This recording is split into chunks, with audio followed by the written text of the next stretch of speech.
जाते हैं। और अगर आप भी अक्सर बीमार रहते हैं, डिप्रेशन और एंजाइटी से गुजर रहे हैं, या बिजनेस में लॉस हो रहा है, तो ऐसे में कैसे और किस तरीके से करें छायादान, आइए जानते हैं। तो पंडित जी, वैवाहिक जीवन की अब बात करी और अब हम बात कर रहे हैं शरीर के कष्टों की या फिर बिजनेस में लॉस की। देखो, जो मैंने जिंदगी में अनुभव किया है वो बता रहा हूं। एंजाइटी होती है या डिप्रेशन होता है मनुष्य को शनि और चंद्रमा की युति से। कुंडली में जिसका चंद्रमा शनि या राहु के बीच में हो जाए, या शनि केतु के बीच में हो जाए, या जिसके चंद्रमा के ऊपर शनि राहु की दृष्टि हो जाए, या चंद्रमा शनि राहु के साथ हो जाए, तो ऐसे लोग एंजाइटी के शिकार होते हैं। हाँ, कुछ लोग एंजाइटी के शिकार वो भी लोग होते हैं जिनका सूर्य नीच राशि में और नीच नवांशक में हो जाए, तो ऐसे लोग भी होते हैं। दोनों प्रकार के लोग होते हैं। ये मैंने अपने जीवन का एकदम ठोस एक्सपीरियंस आपको बता रहा हूं। तो इस एंजाइटी से बचने के लिए तो हमें चंद्रमा को ठीक करना चाहिए। चंद्रमा जब बलवान होगा तो पापक ग्रहों का प्रभाव उसके ऊपर कम हो जाएगा। और चंद्रमा को बलवान करने के दो ही रास्ते हैं, या तो भगवान शिव की आराधना में लग जाइए और या तो चंद्रमा की आराधना में लग जाइए। चंद्रमा की आराधना से बहुत देर में फल मिलेगा। भगवान शिव की आराधना में, क्योंकि वो आशुतोष औढ़रदानी हैं, सर्वसमर्थ हैं, उनकी साधना से जल्दी फायदा मिलेगा। अगर एंजाइटी के लोग ओम जूम सह, ओम सोचते हुए श्वास को नाभि तक खींचें और जूम सह सोचते हुए श्वास को धीरे धीरे बाहर निकालें, और ये अभ्यास शुरू में 24 मिनट से शुरू करें और 1 साल पहुंचते पहुंचते इसको 60 मिनट तक पहुंचा दें, तो मैं दावे के साथ कहता हूं, किसी तरह का मानसिक रोग, किसी तरह का डिप्रेशन, किसी तरह की एंजाइटी आपसे कोसों दूर रहेगी। लेकिन अगर एंजाइटी सूर्य के कारण है, सूर्य नीच राशि नीच नमांसक में है, तो फिर इसके लिए तो आपको उपाय है कि सूर्य का जो वैदिक मंत्र है, ओम आ कृष्णेन रजसा वर्तमानो निवेशयन्न मृतं मृतं च हिरणेन सविता रथेन देवो जाति भुवनानि पश्यन्न, ये गूगल पे भी मंत्र मिल जाएगा अगर आप सूर्य का वैदिक मंत्र टाइप करोगे। इस मंत्र का 10 माला जप। इस एंजाइटी की परख ये है कि बच्चा एग्जामिनेशन का टाइम टेबल आते ही बीमार होना शुरू कर जाए, और एग्जाम आते आते वो ऐसा हो जाए कि एग्जामिनेशन हॉल में न जा पाए, तो समझ लो ये वाला डिप्रेशन है, उसको सूर्य वाला। या बच्चा पढ़ने में बहुत अच्छा है लेकिन पेपर देखने पर के बाद उसकी मानसिक स्थिति खराब हो जाए, ब्लैंक हो जाए, और वो पेपर न ठीक करके आए, तो ये समझ लो सूर्य वाली स्थिति है। ये मैंने एक्सपीरियंस किया है और ये मेरा गहन चिंतन है, इसमें कोई संदेह नहीं है। तो ऐसे अभिभावकों को चाहिए कि जिनके बच्चे सूर्य के नीच नवांशक में हैं या सूर्य नीच राशि में है, ऐसे सभी अभिभावक को चाहिए कि अपने बच्चों के एग्जाम से 1 हफ्ते पहले सूर्य की वैदिक शांति कराएं, जिसमें 12 ब्राह्मण 31,000 मंत्रों का जप करें, हवन तर्पण मार्जन करें और ब्राह्मण को भोजन कराएं। और उसी में एक क्रिया करें कि एक सुंदर सा कांसे के कटोरे में तिल का तेल भर करके और उस बच्चे का छाया दान करवा दें। एकदम पक्का मान लो कि एंजाइटी गायब, और वो बच्चा पेपर ऐसा करके आएगा कि जैसे खेल खेल के आ रहा है, और नंबर भी बहुत अच्छे आएंगे।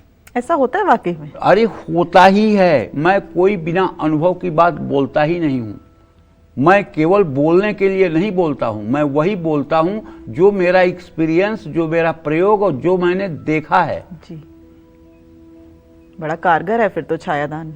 छायादान बहुत कारगर है। छायादान थोड़ा बहुत नहीं, बहुत कारगर है, और सनातन धर्म के पूजा पद्धति का एक बड़ा विशिष्ट अंग है छायादान।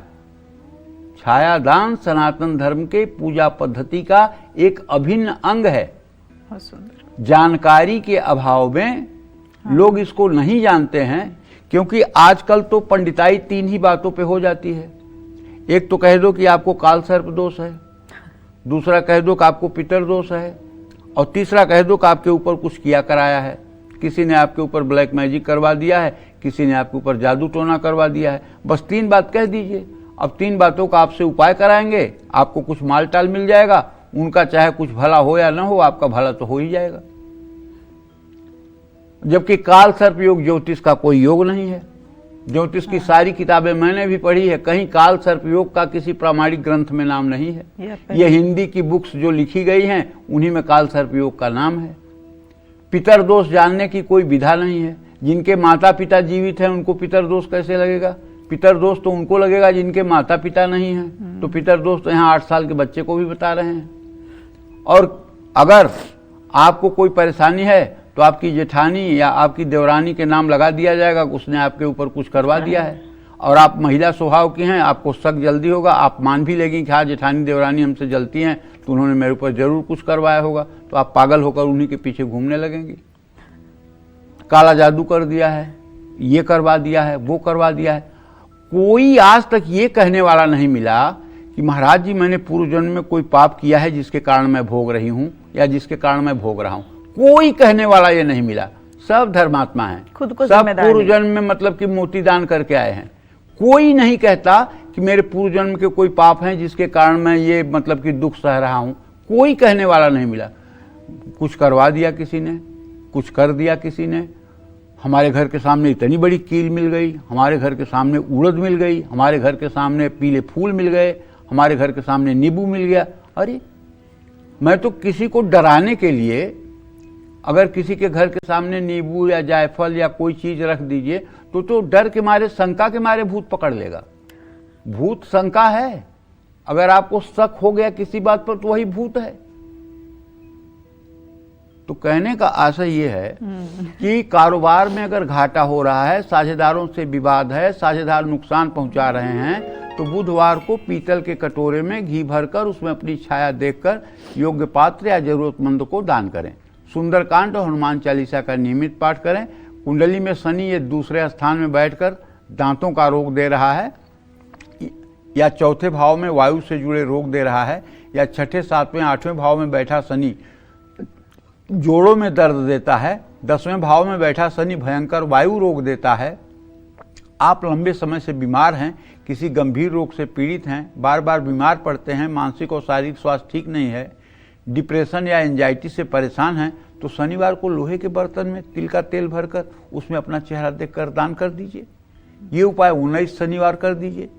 7 मुखी रुद्राक्ष की माला या 7 मुखी रुद्राक्ष का एक दाना आप अपने गले में धारण कर लीजिए। इन सब चीज़ों से आपको राहत मिल जाएगी। और हाँ, अगर बिच्छू की जड़ मिल जाए, बिच्छू माने बिच्छू नहीं, बिच्छू एक पेड़ होता है। अच्छा। उसमें बिच्छू के डंक की तरह कांटे होते हैं। बिच्छू की जड़ अगर मिल जाए, बिच्छू के पेड़ की जड़ मिल जाए, प्रायः ये रेलवे के पटरियों के किनारे मैंने देखा है इसको उगते हुए, लेकिन पंसारी की दुकान पर ये मिल जाता है। बिच्छू की जड़ मिल जाए तो उसे नीले रंग धागे में करके अगर गले में धारण कर लिया जाए तो उससे भी शनि दोष से काफ़ी पीड़ा से राहत मिलती है। लेकिन अगर राहु के कारण परेशानी होगी तब आप क्या करेंगे? तो चंदन की जड़ अगर मिल जाए तो उसे आप नीले धागे में गले में धारण कर लें, उससे लाभ मिल जाएगा। केतु के कारण भी एंजाइटी और डिप्रेशन होता है। चंद्रमा केतु के साथ ग्रहण दोष में होता है, तब भी आदमी नकारात्मक सोच में डूबा रहता है, तब भी डिसीजन लेने में आदमी एकदम से लापरवाह रहता है। ऐसा व्यक्ति यदि अश्वगंधा की जड़ नीले धागे में गले में धारण करे, उससे भी लाभ मिलता है। जय मां विंध्यवासिनी।